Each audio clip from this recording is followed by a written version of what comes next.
Picture चालू करो बे। सुधांशु जी, सबसे पहले आपके साथ शुरुआत करते हुए पहला प्रश्न आपसे यही है।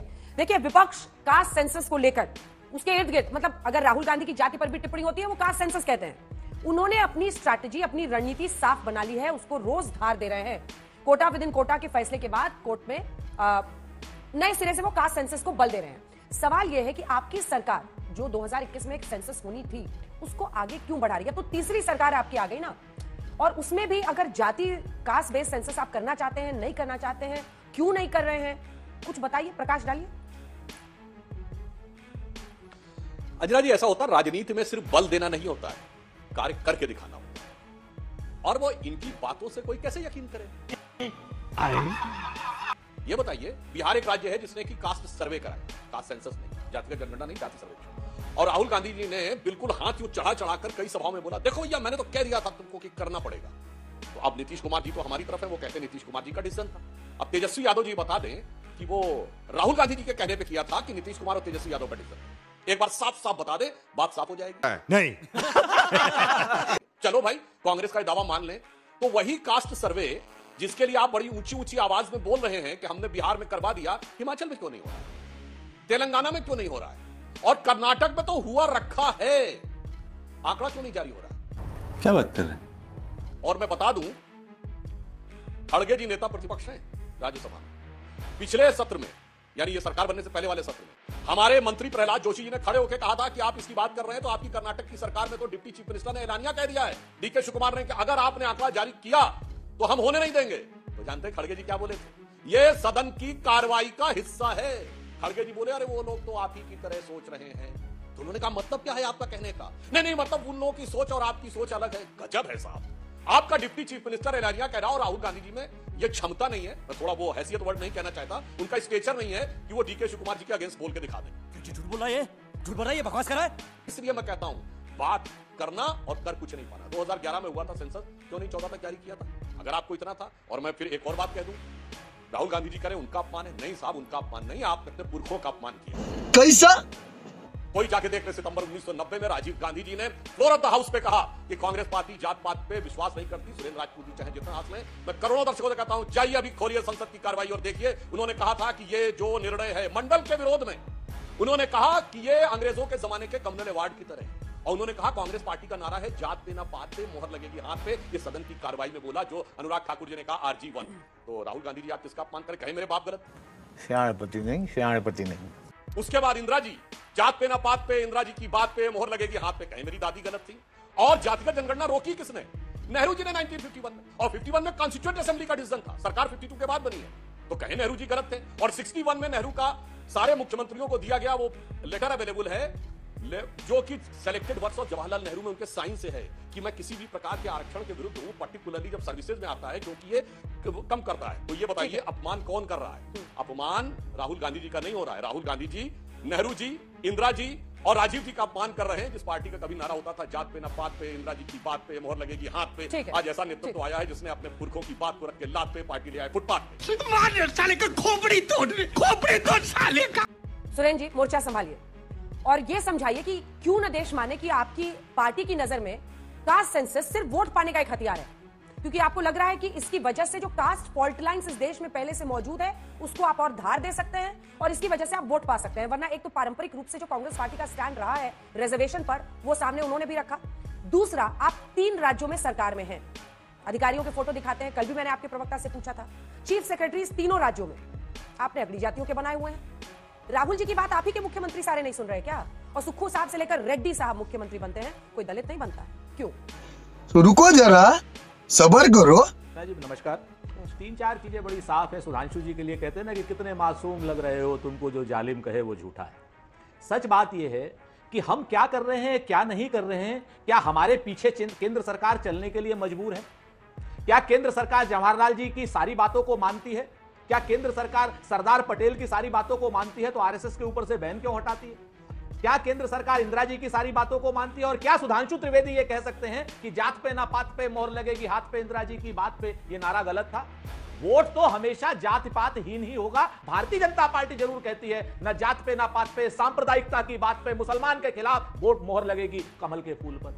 अरे बाप रे, ये तो धोती खोल रहा है। ये भारतीय जनता पार्टी के नारे हो सकते हैं, हमारे तो बिल्कुल नारे यही होंगे कि जात पे ना पात पे, इंदिरा जी की बात पे मोहर लगेगी हाथ पे, चूंकि ये वोट लेने की बात है। लेकिन हाँ, वोट लेना और सामाजिक परिवर्तन करना, ये दोनों चीजें अलग अलग हैं। अगर आप इन चीजों को नहीं समझ सकते हैं तो सुधांशु जी माफ कीजिएगा, आपको राज्यसभा में रहने का कोई हक नहीं है। जिस तरीके से आप कुतर्क कर रहे हैं, आप इतने विद्वान प्रवक्ता होते हुए कुतर्क कर रहे हैं और इस ऐसा लेम एक्सक्यूज दे रहे हैं जिस लेम एक्सक्यूज की कोई आवश्यकता नहीं है। जो लेम एक्सक्यूज आपको क्या नाम चारित्रिक रूप से उधार ज्यादा रहा है और क्या नाम छुपा सम रहा है। आप अपनी पार्टी को क्या बनाना चाहते हैं? अब मैं नहीं कह रहा हूं जाति का नाम, हम तो कहते हैं कि हाँ, हमने 2011 से पहले तक बिल्कुल जाति जनगणना का विरोध किया, खुलेआम किया, और हम उस गलती को मानते हैं। लेकिन आपने तो 2014 तक नहीं, 2017 तक जातिगत जनगणना का सपोर्ट किया। हमने जातिगत जनगणना कराई, वो सर्वे था क्या नाम कराई, हम नहीं ला पाए। आप क्यों नहीं लेकर के आए 2014 के बाद? गोपीनाथ मुंडे तो सदन में खड़े होकर के कहते थे। आप लोग बताइए हमको। तो इस तरीके की भाषा का जो आप प्रयोग करते हैं। रही बात अनुराग ठाकुर की, तो अनुराग ठाकुर ने कोई जाति नहीं पूछी थी, अनुराग ठाकुर ने गाली दी थी।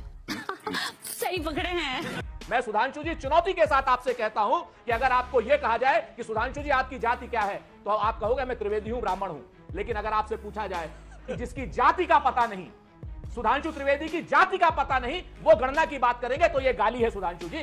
कल की डेट में आप बिल्कुल निरपेक्ष भाव से देखिएगा, तो ये गाली गलौज की भाषा। और हम छोटा सा जवाब 30 सेकंड और दीजिए। नहीं, मेरे को 30 सेकंड और दीजिए। ले लीजिए। हाँ, अगर सुधांशु जी, ये बात हम इमेच्योर अनुराग ठाकुर से उम्मीद नहीं करते हैं। इमेच्योर है अनुराग ठाकुर, नया बच्चा है, हो सकता है उससे गलती हुई, लेकिन प्रिविलेज आता है नरेंद्र मोदी जी के ऊपर। वो तो देश के प्रधानमंत्री हैं। जिन शब्दों को संसद से एक्सपंज किया गया है, जिन शब्दों को कहा गया कि ये संसद में रखने लायक नहीं है, उन शब्दों के साथ में प्रधानमंत्री जी कहते हैं कि उनका बहुत अच्छा भाषण है।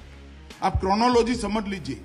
प्रधानमंत्री जी के खिलाफ प्रिविलेज होना चाहिए, क्योंकि प्रधानमंत्री जी रामजादे और हरामजादों को भी प्रश्रय देते हैं। प्रधानमंत्री जी प्रज्ञा ठाकुर को भी प्रश्रय देते हैं, और प्रधानमंत्री जी ऐसे शब्दों को भी प्रश्रय देते हैं। मैं बाकी शब्दों की बात नहीं करूंगा जो प्रधानमंत्री जी ने स्वयं कहे थे। तो आदरणीय सुधांशु जी, सोच समझ करके बोला कि जवाब दीजिए। आपकी सोच पर गंभीर प्रश्न खड़ा हो जाए। आप पर पर्सनल उन्होंने कहा है, छोटा सा जवाब मुझे प्रियंका जी के पास। बात छोटे में बस एक, जिसे कहते हैं अब आपके जो करोड़ों दर्शक देख रहे होंगे उससे समझ में आएगा तर्क कौन कर रहा, कुतर्क कौन कर रहा। आप देखिए, इसे कहते हैं अब आया ऊंट पहाड़ के नीचे।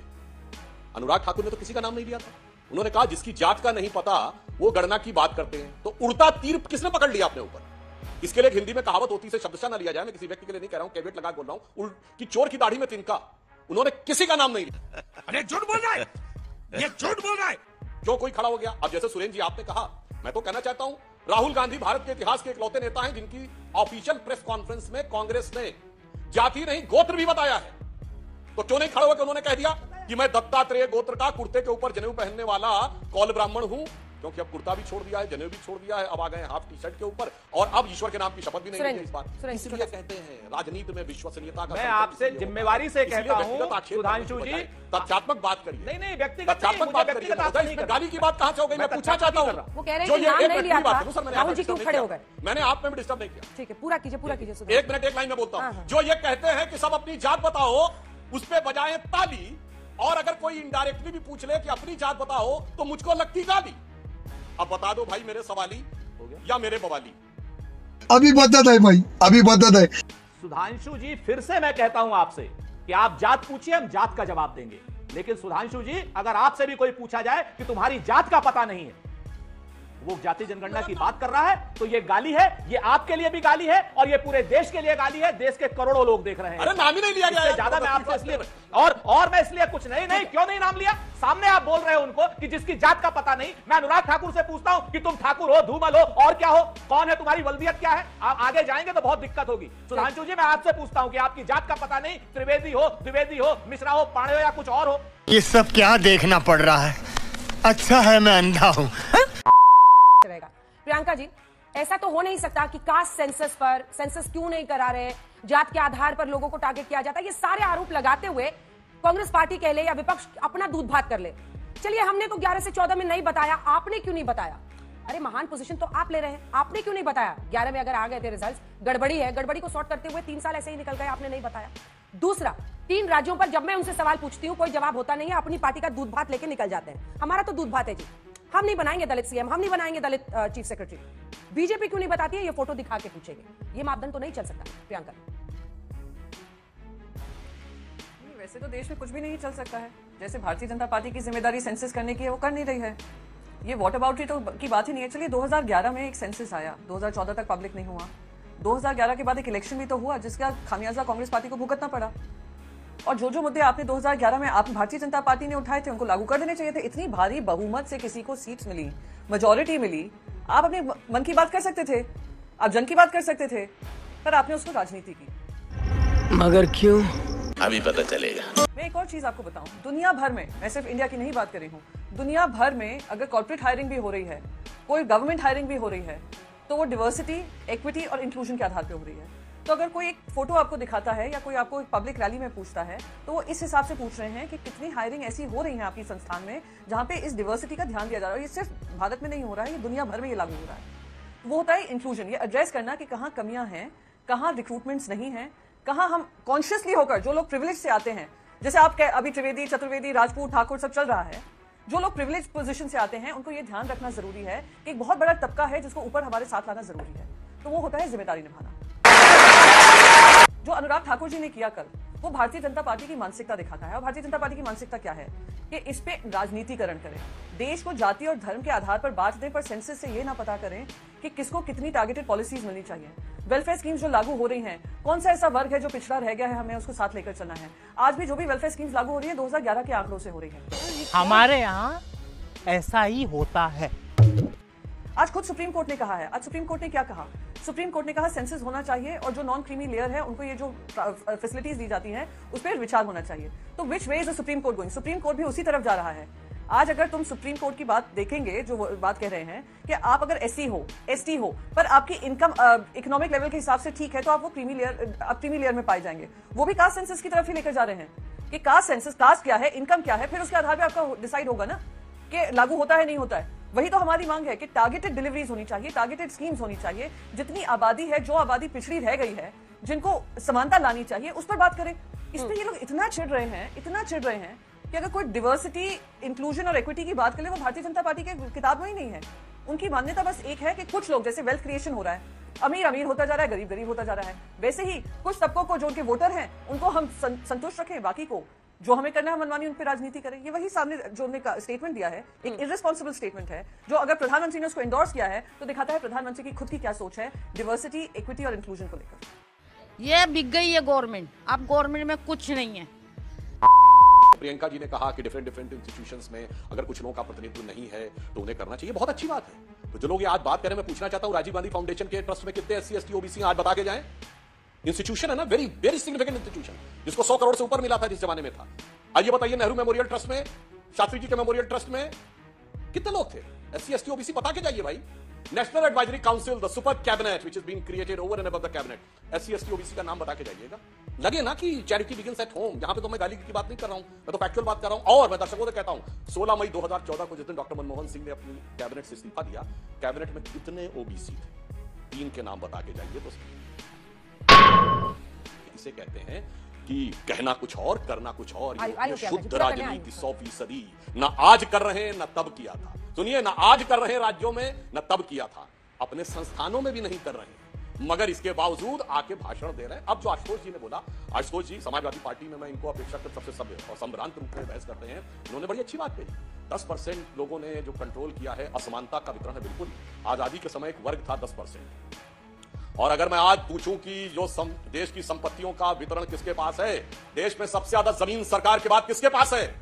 मुस्लिम वक्फ बोर्ड के पास, वो जो 10% था। चुनौती से कहता हूं, एक जाति बता दीजिए जिसके पास 10% जमीन हो, और ये सरकार ने नोटिफिकेशन करके वो जमीनें दी हुई हैं। और वो ये वोट बैंक का मामला ना, सियासत के तराजू पर तौला जाता है। नहीं, ये जात इंपॉर्टेंट है कि नहीं, ये वाला। जब उन्हें लगता है ये इंपॉर्टेंट है, तो 2011 में जामिया मिलिया में एससी, एसटी, ओबीसी का आरक्षण सरकार ने समाप्त कर दिया।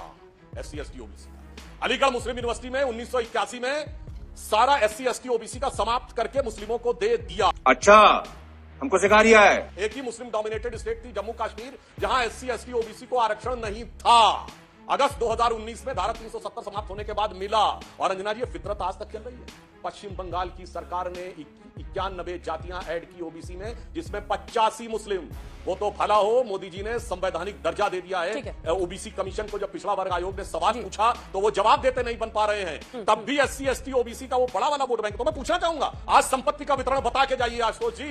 ये 10% लोग जो उस समय थे, जो अब 20% हो गए हैं, इनके पास भारत में सबसे ज्यादा संपत्ति कैसे है, मुझे बता के जाइएगा। और वो भी सरकार ने दी है। ओबीसी के किसी कम्युनिटी को क्यों नहीं दी है? SC के लोगों को क्यों नहीं दी है, मुझे बताइए। अबे साले, ठीक है, मैं उनसे पूछूंगी, लेकिन उससे पहले प्रियंका जी, आप जो उनकी बात पर जवाब देना चाह रही थी वो भी बोलिएगा। साल 2010 महाराष्ट्र में जब गोपीनाथ मुंडे सरीखे बीजेपी के कई नेता कास्ट सेंसस की खुलकर वकालत कर रहे थे यूपीए सरकार को घेरने के लिए, तब बाला साहब ठाकरे जी ने कहा था कि कास्ट सेंसस नहीं होना चाहिए, देश में यह विभाजनकारी होगा। आखिर शिवसेना यूबीटी गुट के इस हृदय परिवर्तन के पीछे की वजह क्या है कि आज आप लोग उसी कास्ट सेंसस का समर्थन कर रहे हैं?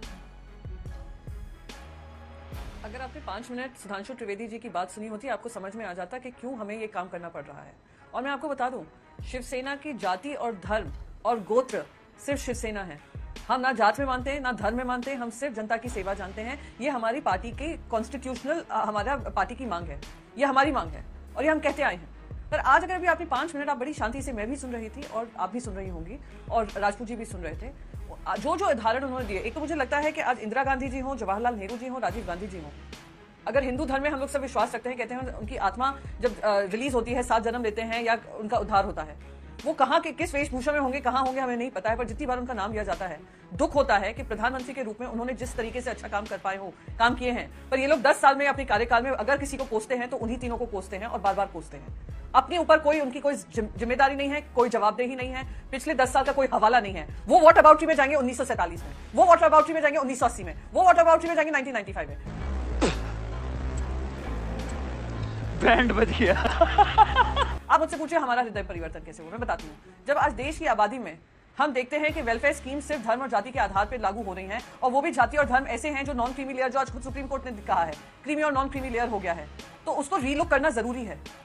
और बार बार मैं कहूंगी कि जहां जहां लोग पीछे रह गए हैं समानता की, अगर ये देश बात करता है, अगर हर नागरिक एक है, तो समानता लाने की जिम्मेदारी भी हर सरकार की होती है। और वो समानता किस तरीके से आएगी? समानता इसी तरीके से आएगी जब जाति जनगणना होगी और उससे पता चलेगा कौन क्रीमी लेयर में है, नॉन क्रीमी लेयर में है और कहां ये स्कीम्स लागू होनी चाहिए। दुख इस बात का होता है कि आज जिस तरीके से हम लोग रेल दुर्घटनाएं देख रहे हैं, आज हम आर्थिक परिस्थिति देख रहे हैं, हम चर्चा उस पर नहीं करें, हम उस बात पर चर्चा करें कि राहुल गांधी जी ने क्या पार्लियामेंट में कहा और अनुराग ठाकुर जी ने क्या जवाब दिया। यही जब देश में समानता आएगी कि हम मुद्दों पे लड़ाई लड़ेंगे, ना कि ऐसी बातों पे कि किसको कितना मिलना चाहिए, क्या होना चाहिए, कैसे होना चाहिए। आपने 5 साल पहले ये कहा था, आपने 20 साल पहले ये कहा था, आपने 40 साल पहले ये किया था, और मोदी जी सब कुछ बदलने आए थे, हालात बदलने आए थे, तो मोदी जी बदलाव लाए ना देश में। क्यों नहीं बदला? हिंदू मुसलमान अभी पूरी अपने 5 मिनट की भाषण में उन्होंने हिंदू मुसलमान किया है। सुधांशु जी, बदलने आए थे ना आप सूरत, और हिंदू मुस्लिम कब तक सब कुछ नेहरू का किया धरा रहेगा? एकदम इन्होंने वक्त बदल दिया, जज्बात बदल दिए, जिंदगी बदल दी। बड़ी मजेदार बात है, आपने देखा प्रियंका जी ने तो बाला साहब ठाकरे की बात काट दी, जवाब नहीं दिया। उन्होंने कहा हम जातिगत जनगणना के पक्ष में, इन्होंने कहा हम धर्म में विश्वास नहीं करते। बाला साहब ठाकरे तो हिंदू हृदय सम्राट बने जाते थे। गजब का वक्त बदलता है साहब। बस एक ही लाइन में कहना चाहूंगा कि सुबह तक शाम तक सुबह की नजरों से उतर जाते हैं, इस कदर समझौतों पे जीते हैं कि जमीर ही मर जाती है। अच्छा